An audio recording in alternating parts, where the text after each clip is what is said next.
អ្នកទាំងអស់គ្នាតែងតែធុញទ្រាន់នៅពេលដែលយើងទៅកន្លែងធ្វើការឬក៏យើងពេលខ្លះសូម្បីតែម៉ាស៊ីនខ្លួនឯងក៏ដោយរបៀបថាយើងប្រើ Telegram ហើយពេលដែលយើង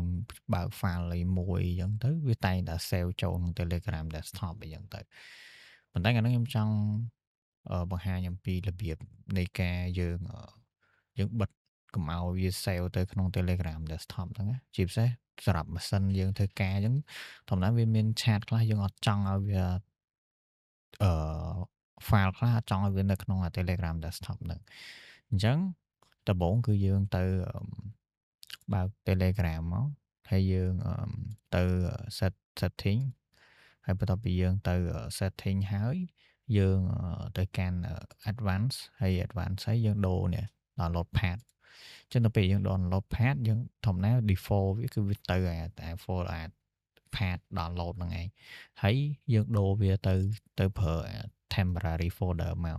ចឹងនៅពេលដែលយើង log out ពី uninstall វានឹងលុបចោលហ្នឹងឯងហើយទៅពេលយើងដាក់ចូលក្នុងហ្នឹងគឺយើងរក file អត់ឃើញអត់ដឹងនៅណានិយាយទៅខ្ញុំព្យាយាមរកតែអត់ឃើញប្រៀបថាដូចវាព្យាយាម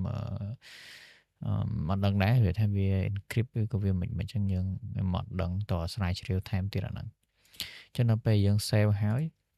អញ្ចឹងអានេះ folder sample របស់ខ្ញុំពីមុនអញ្ចឹងអានេះខ្ញុំបានថាឥឡូវខ្ញុំលុបចោល